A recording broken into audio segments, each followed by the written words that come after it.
Shalom saudara, berdasarkan pengalaman dan kesadaran setiap orang, maka terbukti bahwa yang namanya kesulitan, penderitaan, kesakitan, wabah, badai, malapetaka, dan bencana telah membuat setiap orang menyadari bahwa hanya Tuhan satu-satunya sumber pertolongan dan keselamatan. Nah, kita mengetahui bahwa keputusan untuk mencari pertolongan Tuhan adalah keputusan yang tepat dan yang terbaik. Namun ketika kita mencari pertolongan dari Tuhan, seringkali yang diperhadapkan adalah sebuah proses yang bernama penantian. Apakah penantian itu? Penantian adalah sebuah proses yang harus dilalui untuk menerima dan menemukan hasil yang diingini. Nah, apa yang Alkitab katakan atau ajarkan tentang menanti pertolongan Tuhan? Bagaimanakah caranya kita menanti pertolongan dari Tuhan? Mari kita lihat bersama Alkitab firman Tuhan yang terambil dari kitab Ratapan pasal yang ketiga ayatnya yang ke-26. Dikatakan, adalah baik menanti dengan diam pertolongan Tuhan.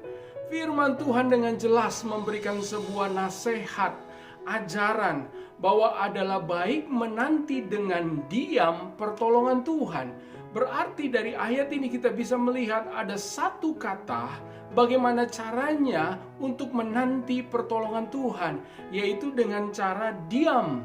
Ini adalah satu kata, tetapi satu kata ini punya makna yang begitu luas, punya makna yang begitu dalam, yang akan menolong kita, membantu kita untuk mengetahui bagaimanakah cara terbaik untuk menanti pertolongan dari Tuhan. Selanjutnya mari kita belajar untuk memahami arti kata diam. Diam itu sebenarnya merupakan sebuah sikap dan tindakan. Sikap dan tindakan seperti apa yang bisa kita pelajari dari Alkitab yang merupakan sikap kita untuk menanti pertolongan Tuhan. Yang pertama, sikap diam itu juga berarti kita datang kepada Tuhan dengan merendahkan hati serta diri kita di hadapannya.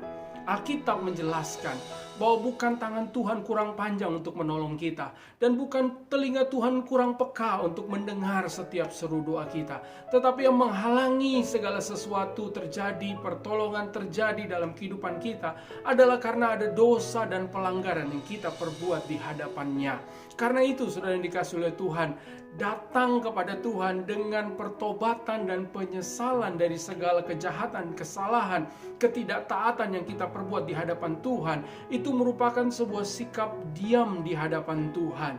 Karena kita tahu dengan pertobatan, dengan penyesalan itu akan membawa kita untuk melihat pintu sorga terbuka, pintu anugerah terbuka, pintu pertolongan dan pintu keselamatan terjadi di dalam kehidupan kita. Merendahkan hati dan diri kita juga berarti memiliki rasa takut akan Tuhan. Jika kita pelajari dalam Alkitab, ketika tulah datang menghampiri bangsa Israel di Mesir, maka sikap takut akan Tuhan itu merupakan sikap yang dimiliki oleh setiap umat Tuhan, bangsa Israel pada saat itu, untuk menanti pertolongan Tuhan. Karena itu, saudara yang dikasihi oleh Tuhan, milikilah sikap takut akan Tuhan, karena takut akan Tuhan adalah awal yang baik bagi kita untuk melihat segala sesuatu terjadi dengan indah sebagaimana firman Tuhan nyatakan buat setiap kita. Takut akan Tuhan adalah kekuatan bagi kita agar kita bisa melihat perkenanan dan belas kasihan Tuhan terjadi di dalam kehidupan kita. Haleluya. Dan yang kedua, sikap diam itu merupakan sebuah sikap untuk menyendengkan telinga untuk mendengar Tuhan dan tidak berbantah-bantah dengannya. Saudara yang dikasihi oleh Tuhan, seringkali kita menjadi orang yang tidak tahu bersyukur. Seringkali kita menjadi orang yang berbantah-bantah dengan Tuhan. Seringkali kita lebih banyak menggunakan mata kita, mulut kita daripada telinga kita. Itu sebabnya ketika Tuhan berkata diam, maka Tuhan menghendaki agar kita menyendengkan telinga kita untuk mendengarkan suaranya dan juga tidak membantah Dia. Satu kali kemalangan terjadi terhadap Ayub, pencobaan dan penderitaan terjadi pada Ayub. Tuhan berkata, firman-Nya berkata, sendengkanlah telingamu dan tidak perlu engkau membantah perkataanku. Dari pelajaran ini kita mengerti bahwa menanti dengan diam itu berarti kita memiliki sikap untuk lebih lebih mengutamakan mendengar suara Tuhan dan tidak berbantah-bantah kepada Tuhan. Itu juga memberikan sebuah sikap kita kepada Tuhan bahwa kita percaya mengizinkan Tuhan untuk menyatakan keadilannya. Karena ketika Tuhan berkata kepada Ayub, Tuhan berkata, "Aku hendak menyatakan keadilanku kepadamu.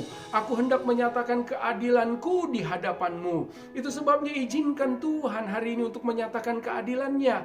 Karena di balik keadilannya ada kekudusannya, di balik keadilannya ada belas kasihan Tuhan kepada setiap kita. Haleluya.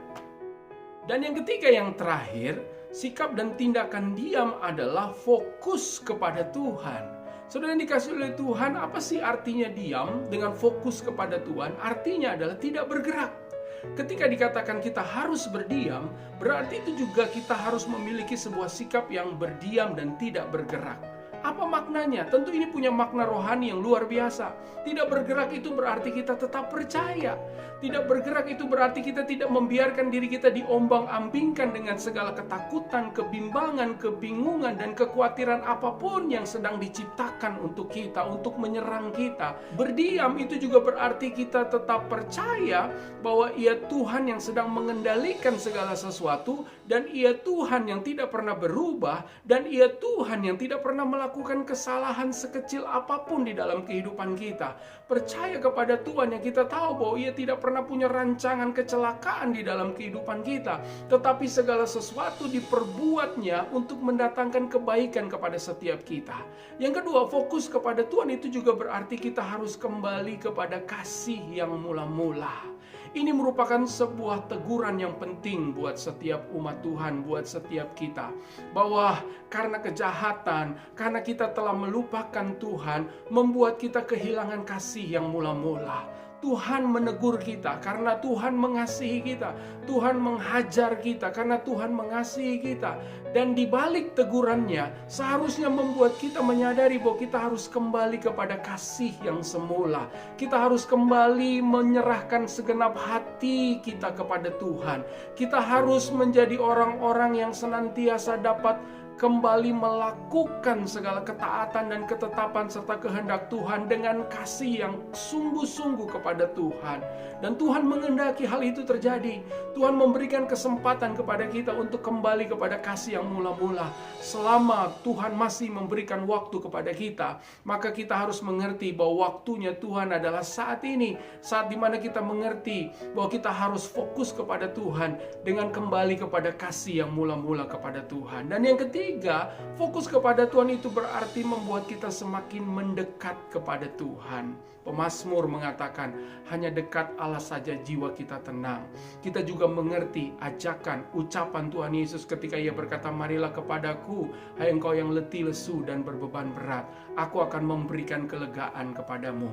Maka keputusan kita untuk datang kepada Tuhan Yesus yang mengasihi kita, yang menjamin segala sesuatu dalam kehidupan kita, adalah keputusan tepat yang terbaik yang bisa kita lakukan.